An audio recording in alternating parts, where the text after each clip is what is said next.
turabaramukije mu izina rya Yesu Kristo, bakunzi bacu, bakunzi bo kuri Prophet Daniel 1, mudahwema kudukurikira hano. Imana ibaha umugisha muri aba gaciro twahawe n'Imana, ndetse by'umwihariko namwe mwakoze subscribe, mudahwema kudukurikira buri ko twaprodinze ubutumwa bwiza ndetse n'ubuhamya Imana iba yashyize ku mutima wabo yahamagaye. Deri Imana ibaha umugisha muri aba gaciro, inshuti zange namwe mugiye murahatandukanye mu bihugu bigiye bitandukanye, ziri mu Rwanda, ziri mu mahanga, babyeyi bange mugiye murahatandukanye, ndabakunda cyane muri aba gaciro. Inkunga yange ni ukubasengera, nicyo nshobojwe. Deri Imana ibaha umugisha, kandi ndazi ko namwe aho muba muri munzirikana, namwe muduhereza ubufasha bumwe cyangwa ubundi. Hari abatugurira amazi, n'abamenya ko tugiye ku musozi bakaba badufasha ku buryo bw'amatransport. Namwe Imana ibaha umugisha muri aba gaciro, mudushigikira, byose bitugeraho, kandi imirimo y'abera izibukwa, nitutagwa isari tuzasarura. N'ukuri njya nkunda kubwira abantu ngo tugire urukundo rutari uburyarya, dukundane by'ukuri, dukundane mu mirimo ndetse no mu bikorwa. Urukundo rufite ibikorwa niko kwiza, nirwo ruzima abana b'Imana dukwiriye kugira. Nkanje kukubwira ngo ndagukunda, ariko nta gusengera, ariko ndakwibuka mu gihe ndi gusenga, nuko uraba ari uburyarya. Rero dukwiye kujya dukundana urukundo dufite imirimo, kuko ijambo ryaravuze ngo nubwo nagira indimi nk'iz'abantu ndetse nk'iz'abamarayika, ariko nta rukundo izo ntacyo zamarira. Rero urukundo si amagambo ubu bivugwa, ahubwo urukundo ni ibikorwa. Imana ibaha umugisha. Rero jano ku bwa gahunda y'ubutumwa bwiza nahawe kugira ngo tubashe kubuganiramo. Ndabizi ko mwasoje umwaka amahoro, mutangira n'undi amahoro. Nukuri ni amashimwe, kabone nubwo nawe ufite ibibazo, umaze igihe warabuze urubyaro, umaze igihe urwaye, umaze igihe nta nzira, nta fondasiyo y'ubuzima, ntiwihebe. Imana yakurinze nuko ifite umugambi mwiza kuri wowe. Yabwiye Tito, Paulo yabwiye Tito amwandikira avugira ngo icyatumye ngusigaza Ikereti kwari ukugira ngo utunganye izasigaye bidatunganye. Aho impamvu Imana yakurinze irahari. We kwiheba ngo bizakomeye, birandemereye, reka amaganya mwene data, kuko namenye ko umutima uhagaze ujugunya amahoro yawe. Reka amaganya, ahubwo ukomere ushikame, wegere Kristo, womatane nawe, ukora izo gukiranuka, ukiranukira Imana, kuko kanini na gatoya Imana nayo izaguha ingororano. Ubane n'Imana wezwa, witunganya, wirinda, ndetse kandi uba maso, kubera ko iminsi dusohoyemo nayo ntabwo ari myiza. Iminsi dusohoyemo irakomeye, ariko icyo usabwa wowe ubwawe ni ukubana n'Imana ufite umutima uca bugufi, ufite umutima ukiranuka, ugakiranukira Imana. Muri inzu yaravuze ngo tunganira Imana ubudasiba, ngo kandi igihe uhora uyisenga uyumvire, ngo jya wumvira umwuka, ngo ugwize urukundo, nta soni uzagira nubona Yesu. Waba uri muri Amerika, waba uri Canada, waba uri Australia, waba uri umugabane wose waba uherereyeho, wumva ari ururimi rw'Ikinyarwanda, tunganira Imana ubudasiba. Tunganira Imana ku manywa na nijoro. We kwita kubiguca intege, we kwita kubikunaniza mu gihe gisa n'iki, ahubwo tunganira Imana. Umenye ngo mbese ibyo imirimo ndi gukora iri gushimwa na Kristo. Hari abantu benshi bakora imirimo kugira ngo bashimwe n'abantu, ariko iyo mirimo ukora kugira ngo ushimwe n'abantu, iyo nta gaciro. Ahubwo kora imirimo kugira ngo ushimwe n'Uwiteka Imana. Imirimo dukora myiza yo gukiranuka, bene data tuzayihemberwa. We gucogora, ahubwo komeza ukore neza. Nubwo abantu bakwanga, ariko we gucogora gukora neza, uzabihemberwa. Reka gutinya kubw'ibihe usohoyemo. reka kwanga abantu, vana urwangano mu mutima ngo runaka yarambabaje nanjye ngiye kumwanga. Ntawe muzaba mutaniye, ahubwo vana ibishimwa mu bigawa ukora iby'Imana igukeneyeho mu gihe gisa n'iki. Hari igihe Imana itanga ubutumwa bukomeye, abantu bagatangira kwandika komenti ngo turi kubatera ubwoba, ariko abo bandika komenti namaze gusobanukirwa ko ari abapagani. Kuko umukristo ntabwo atinya ibihe bikomeye, ahubwo abazi neza ko ntacyo azaba, kubera ko umukristo hari ikimenyetso cyo kurindwa, hari ikimenyetso cy'uburinzi gihora ku mukristo. Munyumve neza, umukristo ntabwo atinya ibihe by'imvura, kubera ko hari umutaka Kristo aba yarateguye ugomba kumutwikira. Umupagani niwe utinya, kubera ko nta burinzi na buto buri ku mupagani. No, ntabwo, nta mugabane na muto umupagani afite mu bwami bw'Imana. Nubwo yakisiga amavuta gacya, nubwo yakambara ikanzu nziza, ariko yaranze kwakira Kristo nk'umwami n'umukiza w'ubugingo bwiwe, ararushye. Igihe kibi nigisohora kizamusohoraho. Ntazatinya kudutuka, ntazatinya kwandika komenti mbi. Kubera iki? Afite ubwoba bw'ibihe. Na burya ari kuvuga, ariko nawe ubwe nta mahoro afite, kuko ijambo ryaravuze ngo nta mahoro y'umunyabyaha. Niko Uwiteka avuga. Umunyabyaha nta mugabane afite mu bwami bw'Imana. Bwana asifiwe. Umunyabyaha mvuga si uwo mubona hanze, ahubwo ni wa wundi wanze kwakira Yesu Kristo nk'umwami n'umukiza we. Ntabwo ari amagambo, ahubwo uyu nguyu wamwakiriye agendera muri ibihe byose, ntabwo akiranuka ku manywa ngo nijoro ajye mu byaha. Ahora akiranuka ibihe byose. Bwana Yesu asifiwe. Nta gihe cy'ubukonje kiba kuri we, ahorana imbaraga, kuko ijambo ryaravuze ngo bene abo bazahabwa imbaraga, Mwuka Wera nabamanukira, ngo kandi bazaba abagabo bo kumpamya hose, i Yudaya, i Samariya, ndetse no kugeza hirya no hino ku mpera y'isi. Deni umukristo nta bwoba bw'ibihe azagira. Hari umuririmbyi wavuze ngo nge ndi umukristo ndamukunda cyane, ngo naho igihugu cyose cyanseka. Ubwo isi izanye itangazo ngo ntitwongere gusenga, umukristo ahagarare akomeza gusenga. Nubwo isi yose yamwanga ikamuseka ikavuga uti turakwanze turaguhagaritse, uyu mukristo akomeza gusenga. Nta bihe by'ubukonje bibaho. Ugasanga hari abantu bitwa abakristo mu rusengero, ariko hanze he atari abakristo. Dufite abantu benshi bitwa abakristo kuri social media, baza bakavuga Imana ni muhubiri, ni nabii, ariko hanze aho imirimo itagaragara yo gukiranuka kuri we, nta mbuto yera na gatoya. Ndakubwiza ukuri ko nawe wamaze kuba umupagani mubisi, ndetse urya mubi cyane. Hari umuhanzi waririmbye aravuga ngo umuzima mubi arutwa n'umuzimu. Ugaragara kuri muzima, ariko nyamara wamaze gupfa kera. Konegisiyo yawe na Kristo yarapfuye.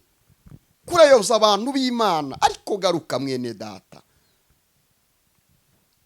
Bwana Yesu asifiwe. Icyo Kristo akeneye nuko twera imbuto kandi nyinshi mwene data. Ugasanga umuntu ni umuririmbyi, ariko hirya no hino avuye ku ruhimbi agiye mu bindi. Kuki muri gukorera abami babiri n'ukubera iki mwene data? Mbiseguyeho mwihangane, niko nahamagawe. Sinjya mvuga ibyiza mu gihe nahawe ibindi. Sinjya mvuga amahoro aho ntayabonye. Sinjya mbererekera ukuri kugira ngo nkundwe n'abantu benshi. Oya, sinabishobora, kuko nimbigoreka nzabibazwa. Ariko wakumvisha ukuri ukava mu kinyoma cya Satani. Satani arakuryoshya aryoshye akwereke ko ibyo urimo biba ari byiza, ariko nyuma uzicuza. Hari uwavuze ngo iyo mbimenya igiza kare, igiza nyuma, ibintu byamaze guhinduka. Iyo mbimenya ubwo azaza akarobanura nk'uko umwungeri arobanura intama mu ihene. Bamwe bazarira bahekenya amenyo, abandi bazavuga ngo mwami mwami, twahanuraga mu izina ryawe, twavugaga ubutumwa mu izina ryawe, ngo ariko azabirukankana ababwira uti mutoke katika mbele zangu mimi sikuwajua, muve imbere yange ntabwo nabamenye. Turi mu gihe abantu bari kwanga gukorera Imana kandi bazi ko ari ingenzi. Turi mu gihe abantu bari kwanga gukiranukira Imana kandi tuzi bazi neza kwica ari cyo gihe cyo gukiranukira Imana. Bene data, niki cyabarangaje? Urangajwe niki? Kuki wibagiwe mwana w'umuntu? Niki gitumye wibagirwa? Ukibagirwa iyera yawe, Imana yawe yakuvanye mu ishyamba ry'inzitane, yakuvanye ku gisasiro cy'uburwayi. Niki gitumye wibagiwe Imana yakureze uri imfubyi ukaba ugeze aho ngaho? Niki gitumye uri kujya kuyitura, kujya mu butinganyi n'ubusambanyi? Niki gitumye wibagirwa ya Mana yakuvanye ahandi ugiye kuzara byanze, ubona byarangiye, ubona urupfu ruri imbere yawe? Niki kiguteye gitumye utandukira ukihakana umwami wawe Kristo? Niki kiguteye kumwihakana? Mwene data, uribagiwe. Kuki wibagiwe? Niki gitumye wibagirwa ukarengwa? Wibagiwe ejo bundi Imana iguhaye kwiga, Imana iguhaye gushaka, Imana iguhaye urubyaro, Imana igukijije indwara. Niki gitumye wibagirwa Imana yawe ukaba uri gukora ibitandukanye n'ibyo Imana ishaka? Ijambo ryaravuze muri Hoseya ngo abantu bange bishwe no kutagira ubwenge. Ubwenge bwagiye hehe? Ninde wabaroze bene data? Niki gitumye mucumura ku Uwiteka byaka kageni? Ntimugishaka kumva n'amagambo y'Imana, ntimugishaka no kumva ijambo ry'Imana. Mumaze kurambirwa iby'Imana kubera agakiza. Wa mwuka wera bakundishaga ijambo ry'Imana akatuma mugira inyota n'inzara, byamaze gucomoka arigendera bitewe n'ububi bw'ingeso zanyu. Niki gitumye bamwe mutakaza urukundo? Niki gitumye bamwe mutakaza urukundo ahubwo mukumva ko ari mu bwanyu, mukibagirwa bagenzi banyu? Niki gitumye benshi muri mwe munanirwa kandi urugendo rwawe rugiye kurangira? Kuki impamba y'urugendo itumye wibagirwa intego y'urugendo? Wa mugabo we, wa muzeyi we, niki gitumye impamba y'urugendo itumye wibagirwa intego y'urugendo? Rubyiruko mwe, niki kibateye? Ndakugira inama uyu munsi kugira ngo umenye ko igihe kiraje kandi kirasohoye. Nubwo wantega amatwi cyangwa ntuntega amatwi, ariko igihe kiraje kandi kirasohoye. Abandi ngo ubuhanuzi bwaratinze, ubuhanuzi bwaratinze, ngo twarategereje, ngo twarahebye. Utegereje ubuhanuzi cyangwa utegereje Kristo? Kuki ushaka kurira ku isahani yanduye? Iyo umuntu aririye ku isahani yanduye, byanze bikunze ibyo kurya ariye ntibizabura kumutera indwara. Uragira ngo Imana isoreze amasezerano mu mutima wawe wanduye? Iramutse yasohoje n'ubundi warimbuka. Kandi ndagira nkubwire ngo Kristo ntabwo yazanywe n'amadeni yawe, ntabwo yazanywe n'ibyo byose ukeneye, ntabwo Kristo ababajwe n'ibyo, ntabwo ibyo bimuraje inshinga. Icyazanye Kristo ni ukugira ngo ubone ubugingo ndetse kandi bwinshi. Icyo Kristo areba ni ukureba ngo ese Daniyeli ni muzima ntarapfa? Ntabwo areba ngo Daniyeli ngo arakennye, oya, ahubwo areba imibanire yanjye nawe. Ntabwo Imana yitaye ku nzara yawe, ahubwo Imana yitaye ku muntu w'indani muri wowe. Abandi kwiriza ubusa byarabananiye, ntibabikora n'abashonje n'abakene, nibo bakora, nibo biyiriza ubusa. Nta mukire wakiriza ubusa, nta muntu ufite akazi wakiriza ubusa. Ati umugabo wanjye yabireba gute? Ariko igihe kiraje nshuti yanjye kandi kirasohoye. Igihe kigiye gutuma ushaka kwiriza ubusa bitanandikwa kiraje. Igihe kigiye gutuma usenga Imana itabona ayo masengesho nacyo ngicyo kiraje. Kiraje. Jambo ryaravuze mu Yesaya bice 55 murongo wa 6 haravuga ngo nimushake Uwiteka bigishoboka kuko abonwa, mu mwambaza akiri bugufi, ngo umunyabyaha areke ingeso mbi, ngo ukiranirwa areke izo yibwira. Ndabwira abantu banyumva bafite amatwi yo kumva ubutumwa, kanguka kubera ko igihe kibi kiraje. Benshi barahanuye, benshi bavuga ivyenda kuba, Imana inyura mu bavuga butumwa bagiye batandukanye, bamwe mucika intege kumvira Imana ndi mwabikozwa. Imana ivuga ivyo bagomba mwanga kuzemera, ariko nono cyagiye cyavuzwe bene data kigiye gusohora. Mbese uzireguza iki? Uzireguza iki? Yewe muhanuzi uvangavanga, muvuga butumwa uvangavanga ivy'Uwiteka, wagira ngo ni wowe umeze Imana irakureba ikabona uri umwanda, ariko igihe kibi kigusohoyeho. Ntabwo ngutinya. Isi ntabwo ishaka ko tuvuga aya magambo, ariko ntabwo twahamagawe n'isi, twahamagawe na Nyirijuru, niwe waduhamagaye. Isi ntabwo ikeneye ko tuvuga ukuri kubera ko isi yubatse mu kinyoma, ariko twe tugomba kuvuga ukuri nkuko kuri ku mutima wanjye niko ngomba kukuvuga. Ndababaye n'Imana irababaye. Imana irababaye. Uzireguza iki? Nicyo uzireguza. Uzireguza iki? Niki cyatumye unanirwa ukaba usigaye wirirwa mu bapfumu?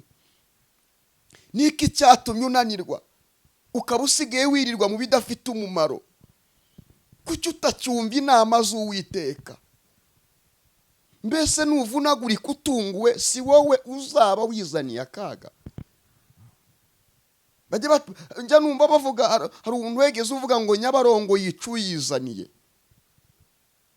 Mwizaniye kurimbuka ni mu gutegere nguko kuraje.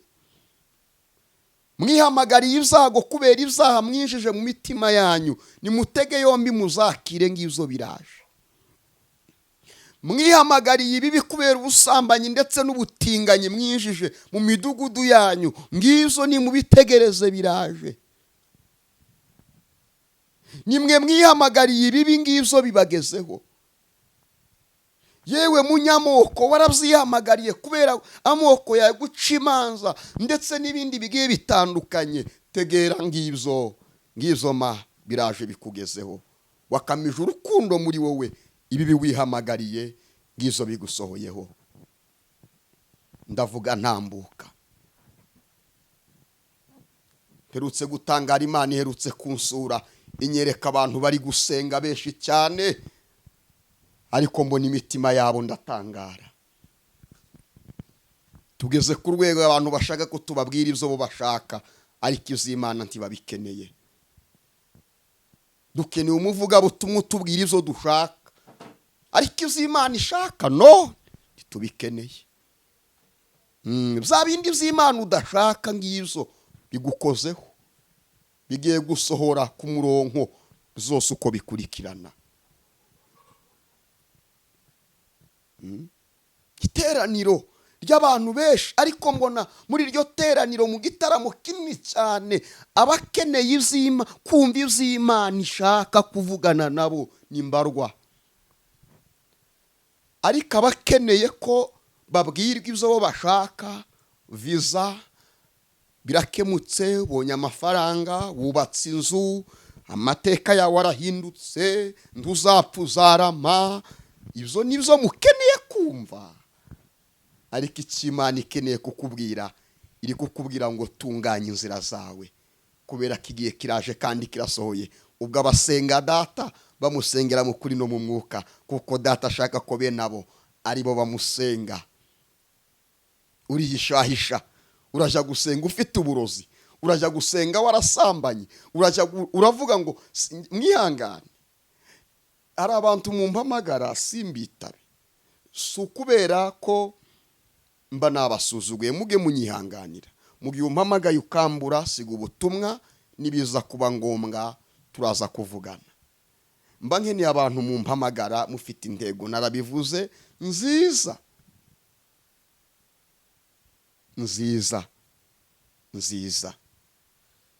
umpamagara ashaka ubuhanuzi ntakampamagari, ari kumpamagara afite intego igana Siyoni azampamagari, kuko ijambo ryaravuze ngo hahirwa umuntu mu mutima we ufite inzira igana Siyoni, nagera mu gikombe kitwa Baka hazahinduka amasoko, ngo kandi imvura y'umuhindo ngo izacyamika umugisha, ngo ndetse ngo bazajya bagwiza imbaraga. Banza utunga inzira muri wowe igana Siyoni. Izo ukeneye ko Imana ikora izabikora. Ukeneye ko Imana igukiza indwara umaranye igihe, banza ugira inyota, banza utunga inzira muri wowe igana Siyoni mwene data, ubwo burwayi buzakira. Umaze igihe waruze uruzaro, kugira ngo wakire uruzaro banza ugira intego muri wowe nziza y'umumaro Kristo ature mu buzima bwawe, ubone habonekemo inzira igana Siyoni, apana inzira igana Dubai, apana inzira igana Canada n'ibindi. No, izo si zo nzira, izo ni inyongera bizaza. Kuja Canada si igitangaza, kuja Amerika si igitangaza, izo si igitangaza. Kubaka inzu nziza si igitangaza, kugura imodoka si igitangaza, gutunga ifaranga si igitangaza, kurya izo kurya byiza si igitangaza. No, igitangaza nuko uzabona ushoje urugendo rwawe amahoro, nico gitangaza. Ariko ibi byose, kubaka itaje, kurya neza, ibi ntabwo ari igitangaza. Twabonye ababiriye barabimena, twabonye abafashe amafaranga menshi ariko barangije barapfa n'ubundi bakiyashaka, barinda bapfa bagishaka.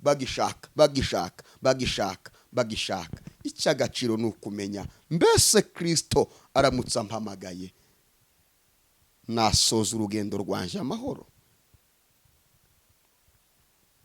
Ndamutse mvuye muri nambuwe uyu mwuka mpumeka, uyu mubiri ugatuza, mbese ubugingo bwanje bwajya he? Mbese bwajya mu biganza bya data cyangwa bwazerera? Imana yerutse kunyereka abagabo babiri kandi bari abapastori, ariko Imana imfashe nagerageje kubandikira ndababwira, nimba barumvishe bazarokoka, ariko nimba baranze kumva kazi yaho. Ntabwo Imana igifite gukina n'abantu. Mare ngiye kubona mbona abo bagabo, mbona barapfuye, ariko mbona bapfuye urupfu rutunguranye, kandi bari abakozi b'Imana. Niko nge nabonaga, niko nawe wabonaga. Ariko ndatangara, ngiye kubona mbona roho zabo cyangwa se ubugingo bwabo ziri kuzerera mu tubari, ziri kuzerera mu tubari.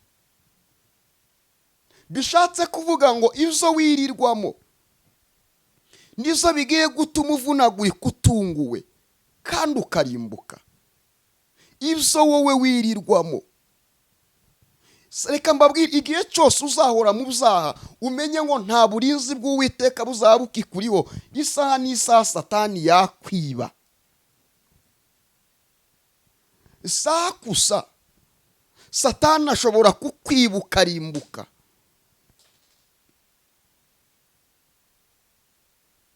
Satani yakwiba ukarimbuka ugapfa. Ndagira ngo uri ku bihanga bw'ibyuma turebere kugira ngo bikomeze kugenda neza.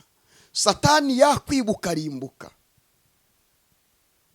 Biragatsindwa n'Uwiteka Imana kuba warakoreye Imana, abantu barabona gubwiriza, barabona guhanura, ariko amaherezo yawe akaba mabi. Satani azagufatira mu busambanya, gukanyage, agutware upfe, nibarangiza baguherekeze ngo umugeni aratashye. Kandi utashye he?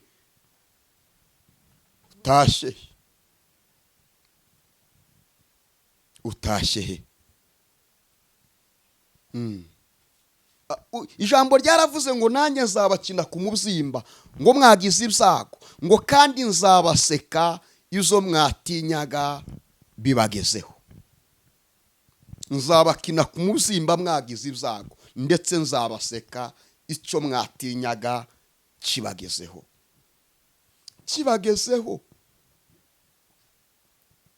Ucahwa kenshi ugashinga ijosi, ariko reka Satani azagufatire muri ubwo bujura wirirwamo, muri uwo mwijima wirirwamo. Satani ntabwo ari umucyo, ni umwijima. Igihe cyose uzaba mu mwijima azakunigiramo, nta butabazi uzabona, kuko Imana ni umucyo irera. Ntabwo Imana ari umwijima, ntaho umwijima uzahurira n'umucyo.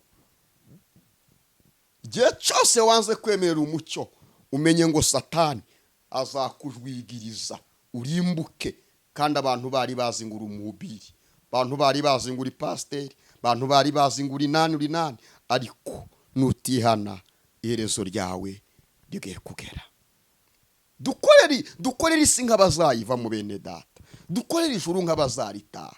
Nicyo Kristo adushakaho. Ndagira ngo nsoreze ku ijambo ry'Imana.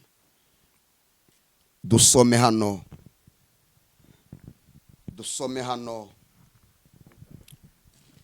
tugiye gusangira hano muri Yesaya muri Matayo, ubutumwa bwiza bwa Yesu Kristo uko bwanditswe na Matayo, ibice ni 6 umurongo wa 5. Umutwe w'ijambo uravuze ngo gusenga. Haravuze ngo nimusenga ntimukamere nk'indyarya, kuko bakunda gusenga bahagaze mu masinagogi no mu nzira ngo abantu babarebe. Ndababwira ukuri yuko bamaze kugororerwa ingororano zabo. Weho nusenga uje winjira mu nzu ubanza ukinga urugi, uhereko usenge so mwihereranye, nuko so ureba ibyiherereye azakugororera. Amen. Reka nkomeze nta Imana ishimwe. Namwe nimusenga ntimukavuga amagambo muyasubiramo hato na hato nk'uko abapagani bagira. Bibwira ko kuvuga amagambo menshi ari byo bituma bumvirwa.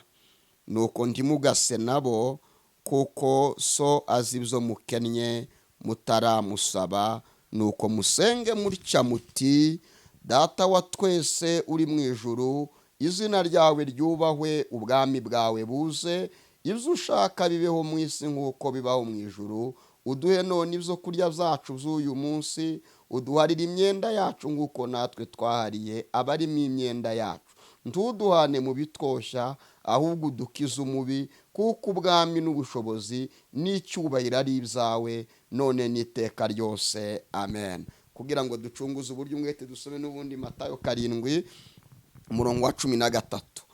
Munyure mu irembo rifunganye, kuko irembo ari rigari n'inzira ijyana abantu kurimbuka ari nini, kandi abayinyuramo ni benshi. Ariko rero irembo rifunganye n'inzira ijyana abantu mu bugingo, kandi abayinyuramo ni bake. Mwirinde abahanuzi b'ibinyoma, bazaho muri basa n'intama, ariko imbere ari amasega aryana. Muzabamenyera ku mbuto zabo. Mbese hari abasoroma imizabibu ku mugenge, cyangwa imbuto z'umutini ku gitovu? Nuko igiti cyiza cyose cyera imbuto nziza, ariko igiti kibi cyera imbuto mbi. Igiti cyiza ntikibasha kwera imbuto mbi, kandi n'igiti kibi nticyabasha kwera imbuto nziza. Igiti cyose kitera imbuto nziza kiracibwa kikajugunywa mu muriro. Nuko muzabamenyera ku mbuto zabo. Amen. Dusomye amagambo menshi kandi meza, ndagira ngo mvugeho gato kugira ngo dusenge Imana. Imana ibaha umugisha. Ni ijambo Yesu yigishaga intumwa gusenga. Aravuze ngo reka mvuge ku buryarya. Nimusenga ntimukamere nk'indyarya. Indyarya yewe izajya mu kanisa yitabira 3 ndetse na 5, yitabira amakesha ndetse n'amafungu, kugira ngo abantu babone ko ari umukristo. Indyarya zirabikora, dufite indyarya hano kuri iyi mihanda, kuri social media. Dufite indyarya z'uburyo bugiye butandukanye, bafite amazina agiye atandukanye. Mwene data, mwene data, mwene data, imbuto zawe zirihe? Ese kuvuga ngo urasenga ariko imbuto zidahari? Igiti kiza nicyo cyera imbuto nziza, ariko igiti kibi ntikibasha kwera imbuto nziza. Dufite ibiti byinshi, dufite abantu bameze mu rusengero, mu makorari barahari, barashumbye, bafite amatorero, bafite amazina akomeye, ariko imbuto zabo ni mbi. Imbuto zabo ni ntazo, bera imbuto mbi. Ese wera izihe mbuto? Ese kugaragara ku gatuti kandi ukaza no kugaragara, Imana yakureba ikakubona nk'umusambanyi, yerekwa ryawe ryagaragara rikabona uri gukina n'utubwa, wajya kurota ukarota inzozi zimeze gutyo, uhora mu bibi gusa, ugaragariza abantu ko ukijijwe. Ese Imana ikubonye ikubona gute yewe muzeyi, yewe mugabo Uwiteka kubona gute? Ariko nimusenga ntimukamere nk'indyarya. Indyarya ziriyoberanya, indyarya ziba ziri hose. Indyarya kandi indyarya zihabwa indebe mu nsengero. Indyarya zishazwe imbere mu nsengero kandi ari indyarya. Ariko icyo Kristo ashaka ko twera imbuto, kandi tukera imbuto nyinshi. Igiti cyose kitera imbuto, nahangiye gusoreza. Igiti cyose kitera imbuto kigiye gucibwa. Nikimara gucibwa, kidrebo fosa, kijugunywe mu muriro. Igiti cyose kiteza imbuto, uyu mwaka wa 2026, igiti cyose kiteza imbuto, cyaba giteye muri Amerika, cyaba giteye muri Afurika, cyaba giteye i Burayi ndetse n'ahandi hatandu, igiti cyose ntangaze nsubiramo kiteza imbuto, kigiye gucibwa kijugunywe mu muriro. Cyaba kinanutse, cyaba kibyibushye, cyaba ari inzobe, cyaba ari igikara, igiti cyose kiteza imbuto kigiye kujugunywa mu muriro. Ariko inama nakubwira nshuti yange, nuko wahindukira ukareba uhagaze, maze Kristo akongera akakugarura bundi bushya. Ijambo ryaravuze ngo nugaruka ngo nzakugarura, ngo ibishimwa nubivana mu bigawa ngo uzaba nk'akanwa kange. Ibishimwa ni wabivana mu bigawa uzaba nk'akanwa kange. Mbese uri he? Mbese uhagaze he? Uwagushaka yagusanga he? Abandi gufunga insengero zatumye batakaza, zatumye mutakaza.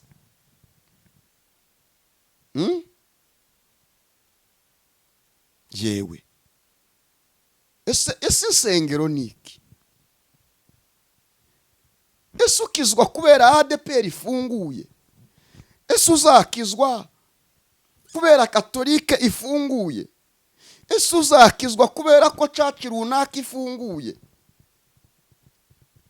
Yemwe niki mwabaye? Igiti kiteza imbuto kigiye kujugunywa kandi gitabwe mu muriro.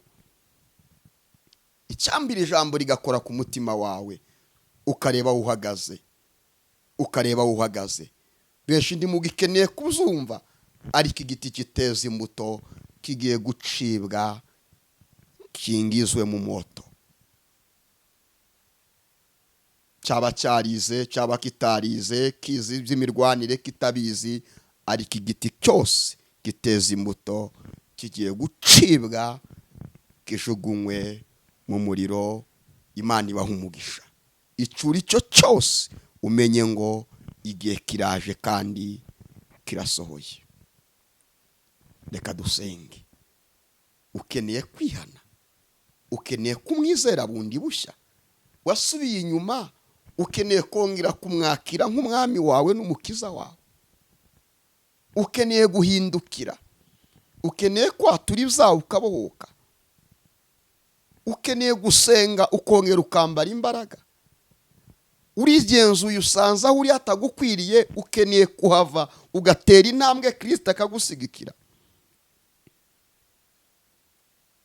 Ukeneye se wamaze kwizera Mwuka Wera agukozeho, urizeye, urabona ko ari ngombwa ko nawe wakinjira mu mazi menshi ugahamya, ugahamiriza abantu ko wahuye na Yesu. Ninde witeguye? Yesaya ibice 53 umurongo wa mbere n'uwa kabiri aravuga ngo ninde wizeye ibyo twumvishe, kandi ukuboko k'Uwiteka kwahishuriwe nde? We wahishuriwe, ukeneye ko twagufasha. Waba ukeneye kubatizwa, waba ukeneye kwihana, waba ukeneye kongera kugaruka mu nzira, wavuye mu nzira, hamagara 0788 72 91 46. Amen. We munyabyaha ngwino, Yesu aragushaka wakubabaririza, ngwino umusange vuba. Uwamagarwa na Yesu keshi umwitaba uyu munsi, arubwirijwi wumvishe none ryaba iryo rya nyuma. We munyabyaha ngwino, Yesu aragushaka wakubabaririza, ngwino umusange vuba. Ndagushimiye Mwami Yesu, ngushimiye kugira neza kwawe, ngushimiye ko ari unshobojwe kuboneka ndetse nkavuga icyo wanshoboje kuvuga. Reka umuntu wese wumvishe iri jwi rimuhugurira kugaruka, akagaruka mu nzira yo gukiranuka, reka umukize ku bwaryo. Buno butumwa ubugezagiye atandukanye mu bihugu bigiye bitandukanye, buzenguruke mu Rwanda, muri Afurika ndetse n'i Burayi. He kuboneka icyabukumira na kimwe, ureke bugeraho bugomba kugera, kandi uwo bugeraho ntiyinangira umutima, urokora ubugingo bwe maze akire. Wemera agaca bugufi umubabarire kubw'imbabazi zawe.